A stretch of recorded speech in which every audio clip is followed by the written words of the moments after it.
What is up, everybody? It is Alex from Heavy New York calling from Zoom again, and this time we are here with Alex of the Hate Club. It is great to be able to talk with you, man. Thanks for being here. Hey, thanks for having me. Yeah, anytime, man. Anytime. It's so great to have you here. The latest new single to come out is Curse, but I know that there is some stuff in the works that we could be expecting soon. Is this all a good representation of what, like, the follow up to your last EP prologue will be like, or are you stepping into new uncharted territory for the Hate Club? That's a good question. Hey, I think definitely stepping a bit into like something more uncharted. And in terms of the music and like the way I'm approaching the production right now, I think actually the first three songs right now that have been released are going to be on the album. They're gonna be different. The stuff that comes after that is going to be quite different in sound, I think, but still kind of the same. But I've been trying like a bunch of new stuff, like in terms of like recording techniques and how I approach everything else. So, yeah, I think it's gonna spiral out of control a bit. We'll Mhm. see. Well, when I listen to like the prologue EP, it's very industrial influence and has that real sort of like hardcore technological vibe behind it, as we've seen in bands such as Nine Inch Nails or Ministry. Is it fair to say that maybe with your style, it's relatively easy to sort of like try new things and bring in different elements with the sound that you already have? I think, yeah. I think actually, yeah. If you're have your mind open to it, and if you're inspired enough, because that's where I'm at right now, and that's why things are going to be quite different after. I mean, they're not going to be like super different, but I'm like over the course of writing the first three songs that are released for this album, the consecutive records that go there, like I feel like extra inspired right now and more freedom in terms of like the sense that I'm using, right? And like the sonic exploration that I want to undertake and everything else. So it is fairly easy, but also it is fairly hard to stay on track because of everything that you can try and do, So one of the big uh like challenges, one of the main challenge has been is like creating a coherent sound, the coherent sound, because you can be using any synthesizer, but then if you're going to be using like um any sound that you have and you accessible to you, then the record is going to sound just like all over the place. So I think there should be a balance between finding like a palette of sound, that creates cohesion throughout the entire record. Mhm. Do you ever start off the song with like a preconceived vision in a way, or is the songwriting process a very like improvisational process? um there is a preconceived way in terms of how I write, because like I write everything based on the guitar. Like before I started singing, I was like a guitarist, right? So it's still kind of my main instrument, not even the vocals, in terms of like how I create the ideas, right? So I would start with some sort of a maybe a drum part, just to get you going, just to have an idea, okay, what the key I'm going to be in, what's the tempo, and the kind of like what the vibe is. And then the like for me, everything, the main driving force is the riff. But then lately also, I've been trying to kind of like go beyond that and see what's good, like trying to think about what the song is going to be about, rather than creating that meaning after the music is down. Well, you led me perfectly into the next question I was going to ask you actually is if do you always prefer to have music before a lyrical idea comes into play, or does the concept of the lyrics really influence the direction of the sound? Yeah, it's the music first up until now, and like I'm still like, because whenever I would try writing lyrics first and like melodies, including so lyrics and vocal melodies, I would always like end up more with like poetry. That's for me personally hard like to put to music, just because it doesn't maybe like fit the rhythm or the amount of bars, and it's kind of the form becomes irregular, and I'm not trying to like write like any like symphonies, that would have too much of the odd stuff going on. Like once in a while, you definitely want to throw a curveball in terms of like how in terms of this song structure, so it's not like rigid like 4 8 8 16, and things like that. But yeah, like music first for now. Yeah. Hmm. Do you want the Hate Club's music to be open to interpretation, or do you try to engage the listener into the meaning of each song as much as the music itself? It's been open to interpretation like up until now. That's, I think, how the main way how it was perceived up until now, because that's how I perceive. So it would be hard for me to imagine that other people would perceive it like that, because if I was writing lyrics and it was like open to interpretation, and for me, and right now there's a more of a conscious decision to write lyrics and themes that can create maybe a visual, almost like physical visual like picture in your mind, that you grasp. That's where I'm at right now in terms of the lyrics. And actually, even the next song that's coming out, "Burn in Hell," is going to be like that, and especially the songs after that, which I'm actually super excited about, because they were written with that goal in mind of creating like vibrant pictures in your head. Hmm. And are these pictures that you were seeing in your head during the songwriting process in a way? Yeah, yeah, Mm. definitely, definitely, yeah. And it's good. I don't think it's going to be a challenge for the listener to experience the same based on the lyrics. Mhm. Do you have like that sort of synesthesia element that people tend to have, where like you see certain colors or images as you hear certain notes? Is that where that sort of creative imagery that you're trying to convey is coming from? I mean, it's an interesting question, because I think then you would totally know what you're about to do or what you're doing. Which sometimes I may not know entirely like the sound that I want to go for, which is something that I'm like practicing, to have like even the full song in my head before I even sit down, which I think like where the true mastery of like your sound comes was like all the greatest bands that kind of has this whole vision, which is kind of hard to achieve sometimes when you're writing everything yourself, because I produce everything myself, right? Like the drum parts, guitars, the bass, vocals, synths, so it's hard to think as an individual for each instrument. Sorry for that. No, it's all good. I've had way worse. Yeah. Yeah. So and then lately, so over the last 2 months, I've been listening like to nothing but like Bach, like where well tempered clavier. I don't know. I've like even before I was just like going through albums, which I still like to like listening to albums, or like whatever Spotify Discover Weekly. I think they pitch some cool stuff to you every week, But then I was like, I just kind of like got tired of listening to metal, and I started listening because I'm exploring more synth sounds, and like I decided to listen to kind of like the most complex um counterpoint music that there is there right now, which is Bach, still is.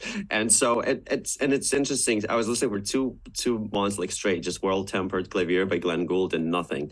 And it's just about, it's like four melody, four different independent voices. And then what I realized, like now that I can, like I would listen to my song and then like, and I almost like physically feel, oh, like here a synthesizer that is not there, or a sound or a melody, so that's been like super helpful in terms of like imagining the sound and like creating more complex and intricate compositions. Does inspiration tend to strike when you least expect it in a way, or is inspiration something that you tend to seek out, like you go out looking for it? I think seeking out, yeah, that's been the the way I was like the way I'm getting ideas, like sometimes yeah, inspiration can strike you like when you don't expect it, but then you're not ready to, like, maybe, I don't know, you're somewhere outside in the nature and you can do, how much can you really do there if you have like, just your phone to like hum a melody, like, but like you will forget that sound, or like sometimes you can hear like music in your dreams, and like the craziest music in your dreams, and you wake up and you'll, a couple of hours later, you'll not be able to like replicate that. And so, but then if you put yourself in a position, and I think it's a 50-50 split between discipline and between like seeking out something like beautiful. And then if you're in a position where you have all your tools that you know how to use to capture that, and you know how to connect to that server, so to speak, then that'll be ideal scenario. Hmm. And kind of going back to like the sort of the songwriting process in a way, because you mentioned that you produce everything yourself and whatnot. You very much have the sort of Trent Reznor vibe going in a way. Is there ever a time where outside input is ever of use for you, or you are working with somebody else to guide your hand, or is it, do you try to keep it completely nothing, nobody except for you? It's been nobody except but me, like for the most part. But then I have a couple of friends here, and then we would just like meet up in the studio, and then we can get drunk or whatever, like get high, a little bit high, and then like I start we I did get some cool ideas that are actually gonna end up on a record, which I'm surprised. Like every time we start jamming with friends and like here, and you would get some ideas that I would like resume. I'm like, no, it's not a hate clip, you know, and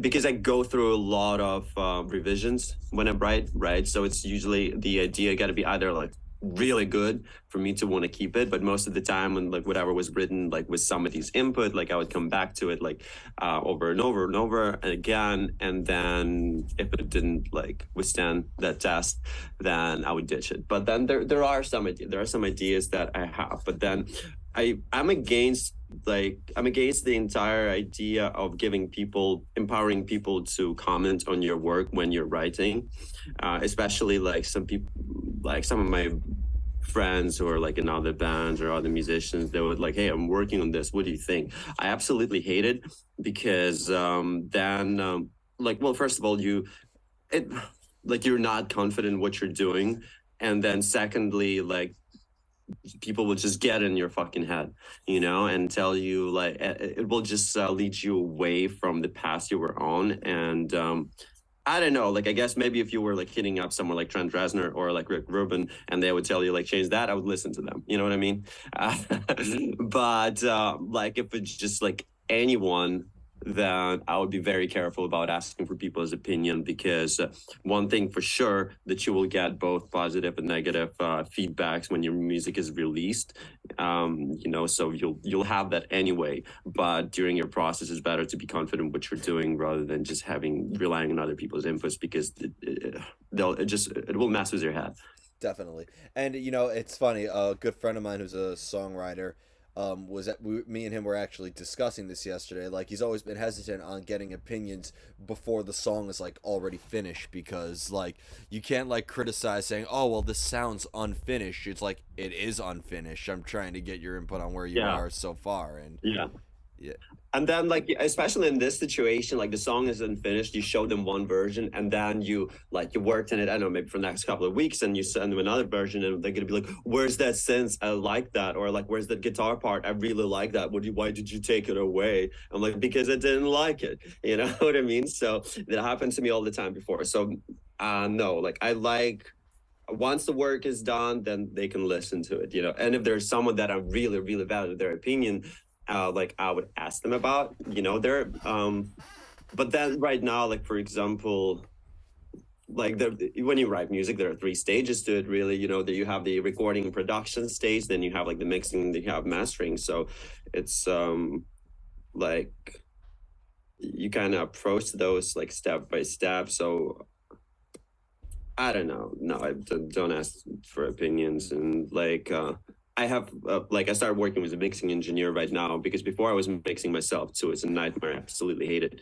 And now, so like, you know, I just, people help in certain departments, you know, Definitely. people that I trust. How do you know when you are finished with a song though? When you're fed up with it. Well, how do you know? Well, you just my process is just listening to it back and forth and like working on it until like, okay, everything is as I want it to be. Preferably want to finish with songs like as fast as possible, but then like I think in my case, all the best ideas came after, like, over a long period of time working on the song. You know, because then you can just add like a bunch of elements. You come back, maybe you drop it for a week. You come back with like fresh ears, and you hear more ideas. And when you know it's finished, I don't know. It depends where you're at. If you have deadlines, and I guess, you know, if you have a deadline tomorrow, then I guess it is finished today. You The, know. wow, that actually rolled off the tongue. If you have a deadline tomorrow, then it's finished today. If I were you, I would like write that down. That could be something to use for the future. You never Yeah. know. Um, Now another thing that I'm been fascinated by with the Hate Club is the visual aesthetic. I looked at, you know, the photographs and stuff, and it seems like that there's essence of imagery that's just as portrayed as the music as well. Do you feel that within your music, in a way, you do portray, for lack of better words, a character or an individual outside of your own personal life in a way, or is this just a direct extension of who you are in your personal life? I think both. Um, definitely at first it was like more portrayal when you're like trying to figure out who you actually are, you know, and just like experimenting with things. But with the consecutive releases, especially I have this song coming out, it's going to be called like Stray Dog. That's going to be very interesting, like visual imagery, and I'm looking forward to like show it, portray it. And it is becoming an extension, but sometimes you just want to chill, you know, like the way I look at home, like when it's like the weekend and I want to lay down and I don't know, I want to watch a movie and I watch pizza. I don't want to lay down with like with all my makeup, even though sometimes I do, but that's like super uncomfortable, you know. So I think there's time and place for everything. But I am excited, looking forward towards um immersing more into the visual aspects of portraying like the hate club, you know, and experimenting with it. Yeah, and that was sort of like a part of the question in a way. Like, is it like a representative of like how did you come up with this idea in your mind from a title like the Hate Club? Was this something that you've always wanted to portray, and the Hate Club was just the first time that you were doing it, or did this image of how to portray yourself also come after you had an idea of what the Hate Club is about? I think the hate club, like as the name, like just appeared naturally when I realized that like I'm a hater. But I wouldn't say like a hater, but like I've always, I think it was always in me. And then I was like, I had like previous band and broke up. I had multiple bands that broke up and projects, and then I was trying to figure out next what I'm gonna do next. And I was with my friend like here in LA, and we came up with the name the Hate Club because we are just talking trash, and I realized that I really enjoy it, you know what I mean. And so that kind of, I think I got lucky with the name because it does represent who I am.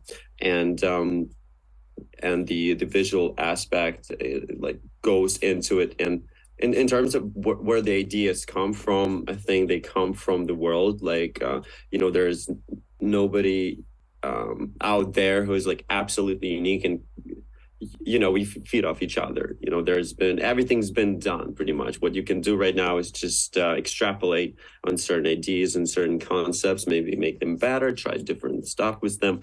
So there are definitely a lot of like shock artists out there that inspire some of the stuff, you know, and I think that's all right. And Definitely. also the scene itself dictates the look and kind of the feel. It's kind of like becomes the embodiment.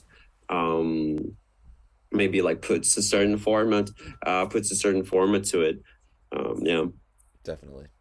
So before we go, I want to thank you so much for your time today and for such an awesome chat about the Hate Club. Just two things: what could we be expecting from the Hate Club with the new music coming out, and also, is there anything we could would you like to promote in terms of what's happening with Ukraine and everything like that?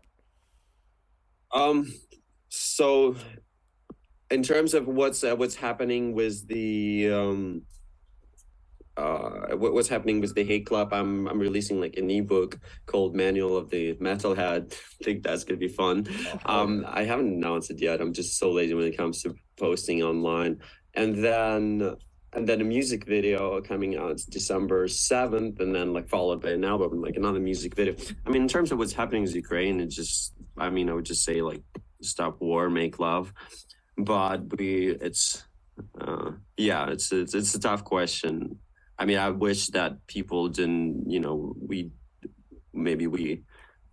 didn't have to fight like on this planet, you know. And I don't want to go too much into it because there's going to be a body of work I'm releasing that's going to be dedicated to that, and I don't want to spoil Yeah, of course. anything. But yeah, let's just all listen to metal, go to concerts, and have fun, and don't fight.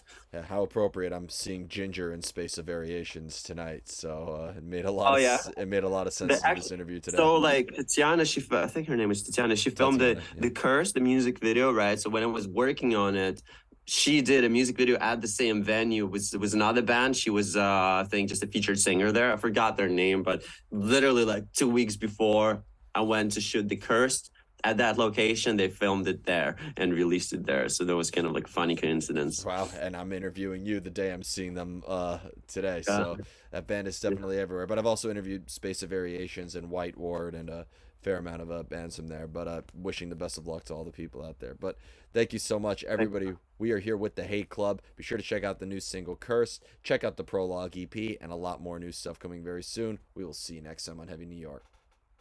Thanks, man. This was awesome.